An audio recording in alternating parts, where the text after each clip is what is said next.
Jusqu'à preuve du contraire, on est bien parti pour avoir un bull run qui peut nous amener vers des gains extrêmement intéressants. Mais paradoxalement, ça risque d'être les mois les plus durs de votre carrière d'investisseur. Du bruit, des doutes, des émotions, tout est très différent pendant la phase parabolique du bull run. Le fait d'être prêt dans sa stratégie, ses gestions de risque, ses prises de profit, etc., c'est excellent. Mais encore faut-il être prêt dans sa tête. Je vois trop de gens négliger la psychologie parce qu'ils se croient au-dessus de tout ça. C'est vraiment l'équivalent de faire un match de foot en bossant que les frappes et en pensant qu'il va juste falloir serrer un peu les dents quand ça commencera à être dur physiquement. Ça marche pas. T'es juste mort à la 60e comme un con. Quelques notions qu'il faut anticiper maintenant, pas quand on sera en plein milieu de l'ouragan. Un bull run n'est pas facile. Mon premier bull run, je pensais que ça allait se passer de manière si smooth. Genre, rien pouvait m'arriver, ça allait faire que de monter jusqu'à ce que je prenne tranquillement mes profits quand mes targets arrivent, et je pourrais tranquillou profiter de mes gains ensuite. La réalité a été un peu différente. T'es là, tu regardes les charts 30 fois par jour sans raison, du coup t'avances pas sur ton taf parce que tu fais que de contempler ton portefeuille quand il monte ou chouiner quand il descend. À la moindre baisse, tout l'écosystème se scinde en deux, c'est fini, il faut vendre, non, cette fois il faut racheter le dip, c'est le dernier train avant l'explosion finale. Tu sais pas vraiment quand vendre parce que tout le monde te dit qu'on va aller à 200K. Vraiment, c'est très dur. Un bull run est beaucoup moins facile à gérer qu'un bear market. Parce que la notion de facile à gérer, ça se résume pas uniquement à si notre portefeuille est dans le vert ou dans le rouge. L'humain est beaucoup plus complexe que ça. Je fais le sport le plus frustrant du monde, du tennis. Quand j'arrivais en match et que je ratais des volets ou des smatchs, ça me faisait péter un plomb. Mais genre, vraiment, c'était horrible comme sensation. Et après, je me suis rendu compte que je les ratais en match parce que je les ratais aussi à l'entraînement. Et que je prenais pas le temps de les travailler, sauf à l'échauffement. Donc en fait, c'est normal qu'il n'y ait pas de miracle dans les moments où je suis le plus sous pression, à savoir les matchs. C'est pour ça que si on travaille pas maintenant le fait de supprimer le bruit, de connaître les biais psychologiques, de les régler dès maintenant, on va pas les éviter de manière absolument miraculeuse en plein bull run. Donc acceptez que les choses vont vraiment pas se passer comme vous le croyez, soyez à l'aise avec ça, et travaillez maintenant sur les choses qui vous posent problème et pas dans 6 mois. Apprenez maintenant à ne pas regarder les charts, à couper Twitter, à faire votre routine de recherche sans vous faire influencer. Si vous savez le faire maintenant, vous saurez peut-être le faire dans 6 mois. Par contre, si vous savez pas le faire maintenant, vous saurez jamais le faire.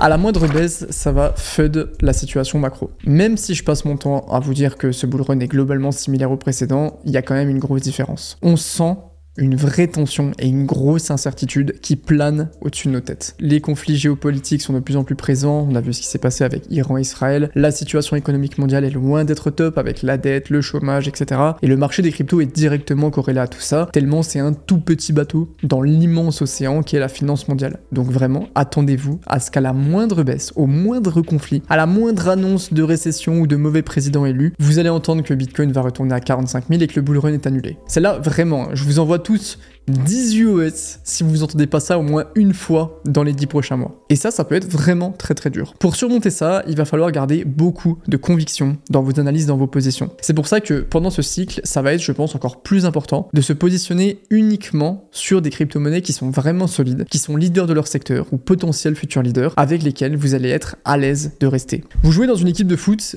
et les 3 premiers matchs de la saison se passent hyper mal. Genre vous perdez les 3, vous êtes dernier. Si dans votre équipe, vous savez que vos coéquipiers sont solides, que les mecs ont vraiment envie de tout donner et qui sont meilleurs que ce qu'ils ont montré en début de saison, vous allez vous dire que ok, c'est passager, on a un meilleur niveau que ça, on va remonter. Si par contre, vous regardez autour de vous à l'entraînement et ça se pète une petite bière avant le match, ça met des tacles aux genoux absolument assassins et ça tire en touche du point de penalty, là vous allez vous dire ok, c'est peut-être un peu la merde. Soyez positionné dans des projets avec lesquels vous êtes à l'aise, même s'il perd 50% de sa valeur à cause de X ou Y événements court terme. Vous aurez beaucoup plus de facilité à continuer ce jeu de patience qui peut être très très long. C'est pour ça qu'il va aussi être très très important de bien s'entourer et de couper le bruit autour de vous. Nous sommes dans un écosystème de l'information. Le marketing est extrêmement important dans le Web3, les gens se forment en écoutant les créateurs, les médias, peu importe. Donc globalement, une partie de vos résultats vont être conditionnés par l'information que vous recevez et donc indirectement par la qualité et l'origine de ces infos, donc par les personnes qui les créent. Et donc par votre sélection de personnes qui créent des infos. C'est pour ça que vous devez absolument vous créer une sorte de bulle de confiance, un cocon, dans lequel vous n'allez pas vous manger des vidéos foisson, altcoin, urgent, dépêche-toi si tu veux changer de vie, les faux portefeuilles de traders qui ont apparemment fait 1 million en 2 mois, etc. Certaines personnes que vous suivez sûrement ne sont vraiment pas ceux qui vous font croire, croyez-moi. Sélectionnez les sources de confiance et essayez pas forcément de consommer uniquement que ces contenus,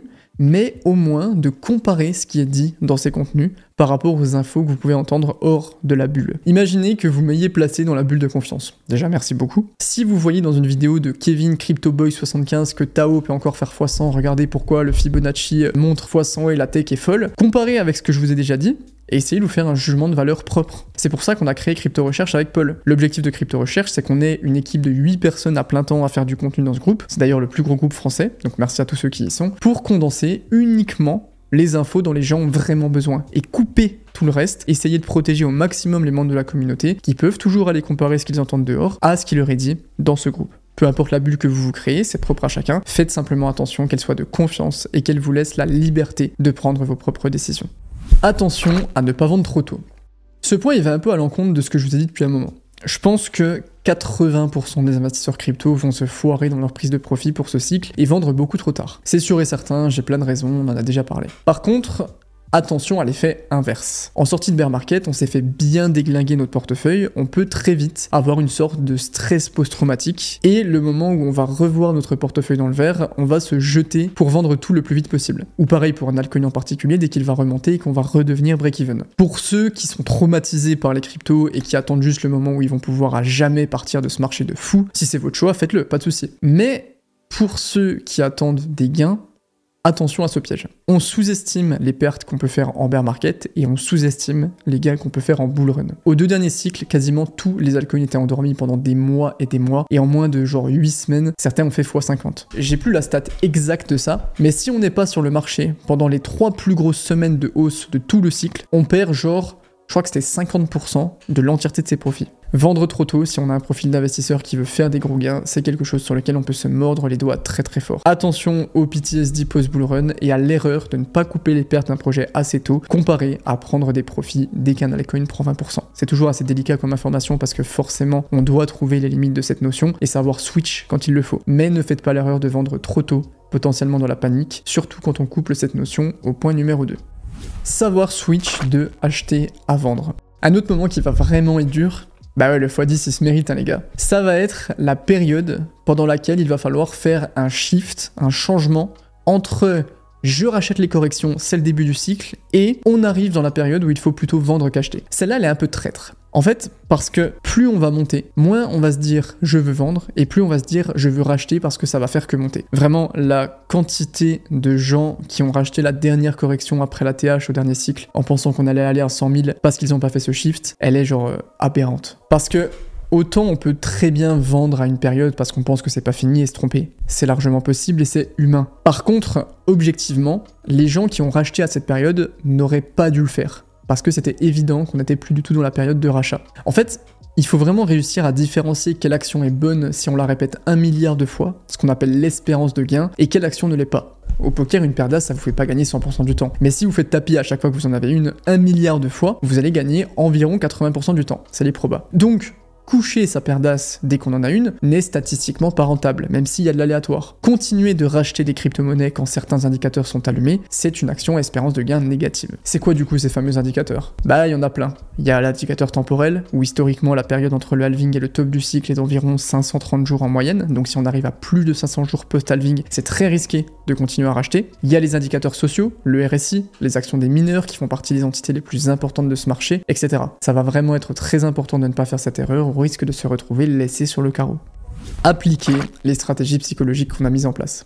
Ça fait un moment qu'on en parle, on a passé quasiment tout l'été à dire ça. Normalement, vous êtes rodés avec les stratégies psychologie. Si c'est pas le cas, je vous renvoie vers ces vidéos. Tous les bull runs sont des bull runs d'émotion. Il y a beaucoup de pièges et contrairement à ce qu'on croit, ils sont pas dans les altcoins à choisir. Ils sont dans notre propre tête. J'avais un pote qui a vraiment bien géré son bull run en 2021. Il a fait genre un x30 à peu près. Stratégie carrée, propre, bien safe, les take profit étaient bien en place. Et le mec, en fin de bull run, il a petit à petit glissé sur la courbe de risque. Donc il commençait à acheter des altcoins un peu plus petits. Ça performait, il faisait x2, x3, x5. Ok, trop cool. Donc on va sur les altcoins encore plus petits. Et à la fin, il avait genre 50K en capital qu'il avait développé progressivement. Et fin de bull run, il me dit qu'il veut rentrer dans une pré-sale, une vente privée, parce qu'il a vu quelqu'un, soi-disant de confiance, lui dire que le token allait minimum faire x10, ou faire un beau multiple. Le problème, c'est qu'il est rentré avec 40 000 sur ses 50. Et vu que la pré-sale, elle devait avoir lieu un peu après le top de Bitcoin de novembre, mais on savait pas que c'était le top de Bitcoin, et qu'on était en pleine descente, les créateurs, ils ont attendu, avant de sortir le token. Ils ont fini par attendre 2 ans et le jeton était divisé par 5 en genre 3 mois. Ça va beaucoup plus vite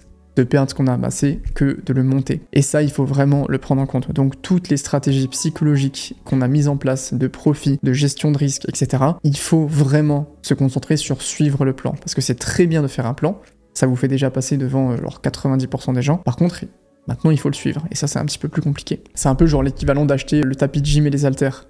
C'est bien, parce qu'on a fait le premier step, mais c'est pas ça qui va nous faire du sport. Peut-être que ça peut vous paraître un peu anxiogène, ce genre de vidéo. Ça peut mettre certains un peu mal à l'aise le fait que je vous dise que c'est pas facile, qu'il y a beaucoup de risques, etc. Mais en fait, j'ai pas envie de vous dire que tout va se passer magnifiquement, vous donner des fausses targets pour que vous ayez un petit pic de dopamine et que vous vous sentiez bien en regardant les vidéos, que vous reveniez après, alors qu'au final, vous allez foirer votre bull run. J'ai envie que vous le réussissiez.